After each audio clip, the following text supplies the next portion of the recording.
എന്റെ മനസ്സിൽ ചില പ്ലാനൊക്കെ ഉണ്ട്. നീ വേഗം കാണിക്കേ. മന്ത്രിയായ ശേഷമുള്ള ആദ്യ പ്രഖ്യാപനത്തിൽ തന്നെ പുലിവാല് പിടിച്ച ഗതാഗത മന്ത്രി KB ഗണേഷ് കുമാർ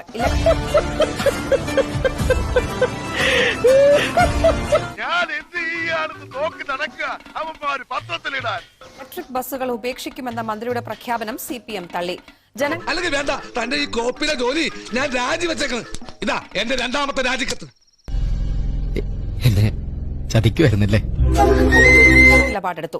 ഇലക്ട്രിക് ബസ്സുകളുടെ നഷ്ടക്കണക്ക് ശേഖരിക്കാനുള്ള നടപടിയുമായി മന്ത്രി മുന്നോട്ട് പോവുകയാണ്. എന്തു പറ്റിയെന്നു ലിസ്റ്റ് എടുക്കാൻ, ആളിയെ പേരും മേൽവിലാസവും പെട്ടെന്ന് എടുക്കാൻ. 7 കോടിയുടെ ബസ് ഓടുമ്പോൾ ഒരു 10,000 രൂപയെങ്കിലും അതിൽ കിട്ടിയില്ലെങ്കിൽ നമുക്കതുകൊണ്ട് പ്രയോജനം എന്താണ്?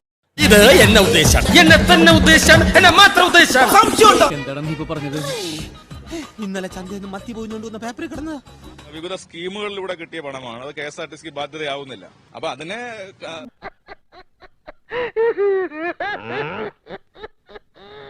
സൂക്ഷിച്ച് കൈകാര്യം ചെയ്ത് ലാഭം ഉണ്ടാക്കുക എന്നുള്ളത് KSRTCയുടെ ചുമതലയാണ്. CPM-നും മന്ത്രി പറഞ്ഞതിനോട് യോജിപ്പില്ല.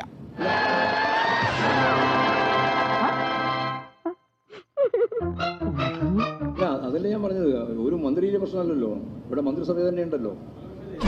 ഞാൻ നിന്റെ ആരുമല്ലേ? നീ എന്നെ ഒരു പുല്ലുവല്ല. ആവശ്യമില്ലാത്ത വർത്താനം പറഞ്ഞ ആഴ്ച ഞാൻ പൊളിക്കും. നഷ്ടമെന്ന് തെളിയിച്ച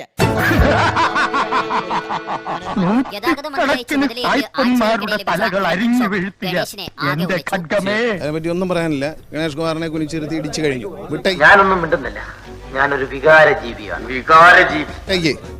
കഴിഞ്ഞില്ല, ശിക്ഷ കഴിഞ്ഞില്ല. ഇനി ഇത് വിട്, അതിൽ കാര്യമൊന്നുമില്ല. ഒരു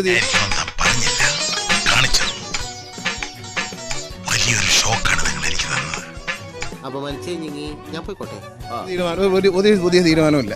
ഒരു തീരുമാനം എടുക്കുന്നില്ല. ഇനി മതിയായി. എന്തിനാ? ബാക്കി നമുക്ക് നാളെയാകാം. എന്നെ ഉപദ്രവിക്കാൻ ആണെങ്കിൽ എനിക്കൊരു യാതൊരു വിരോധമില്ല. ഉപദ്രവിച്ചോളുക. ചില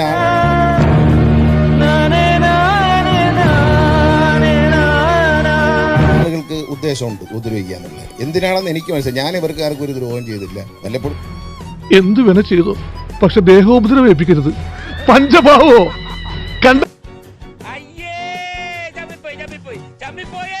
എപ്പോഴും ഒരു സത്യം പറയും. പറയുന്നത് സത്യം പറയുള്ളൂ. ഞാൻ പറഞ്ഞ സത്യമാണെന്ന് തെളിയിക്കാൻ എനിക്ക് ആരുടെയും പോകില്ല. ഞാൻ അച്ഛനത് അപ്പൊ പിന്നെ വിഴുങ്ങിന്ന് പറയരുത്. സത്യം സത്യമായി പറയുന്നവനായി രാജാക്കന്ന്. ഞാനൊരു പ്രത്യേക ലേഖകൻ ഒരു വാർത്തയെ വളച്ചൊടിച്ച് മുൻമന്ത്രിയെ ഞാൻ എന്തോ ഞാൻ അദ്ദേഹത്തെ ഒന്നും പറഞ്ഞിട്ടില്ല. ഞാൻ ഉറങ്ങേണ്ട ഒരു സജട്ടാ. കേരളത്തിലെ ഒരു മീഡിയയും കാണാത്ത ഒരു വേർഷൻ അദ്ദേഹം കണ്ടെത്തുകയും മഹത്തായ ചില സംഭാവനകൾ നൽകുകയും ചെയ്തു. അതിൽ വിഷമിക്കാൻ എനിക്കെന്ത് വിഷമം? എനിക്കൊരു വിഷമമില്ല. കണക്കില്ല എന്ന് പറഞ്ഞത്, ചോർച്ചയുണ്ടെന്ന് പറഞ്ഞതും നിങ്ങൾ മനസ്സിലാക്കിക്കോളൂ, പ്രധാനപ്പെട്ട യൂണിയന്റെ നേതാക്കന്മാർ തന്നെ. ഞാൻ ഇനി നീ എങ്ങാനും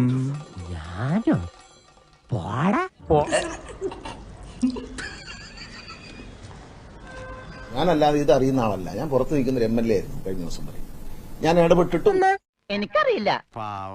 എല്ലാ കഴിവും കൂടി ദൈവം ഒരാൾക്ക് കൊടുക്കൂലല്ലോ. പ്രമുഖ നേതാക്കൾ, ഹൈ റയർ റാങ്കിലുള്ള നേതാക്കന്മാരാണ് എനിക്ക് പറഞ്ഞു തന്നത്. അവര് പറഞ്ഞു കേട്ടിട്ടാണ് ഞാൻ പറഞ്ഞത്. കേൾക്കാതിരിക്കാൻ ഞാൻ എന്താ പൊട്ടനാ? അതായത് ഉത്തമ മനസ്സിലായി. പുതിയ തീരുമാനമില്ല. ഒരു തീരുമാനമില്ല. വെച്ചേരും സ്ലാങ് പറയും, അപ്പ കേട്ടാ മതി. സ്ലാങ് കാണിക്കും, അപ്പ കണ്ടാ മതി. മനസ്സില്ല. അതെന്താ നിനക്ക് മനസ്സില്ലാത്ത? നൂറ്റിക്കണക്കിന് സായിപ്പന്മാരുടെ തലകൾ അരിഞ്ഞു വീഴ്ത്തിയ എന്റെ ഖഡ്ഗമേ.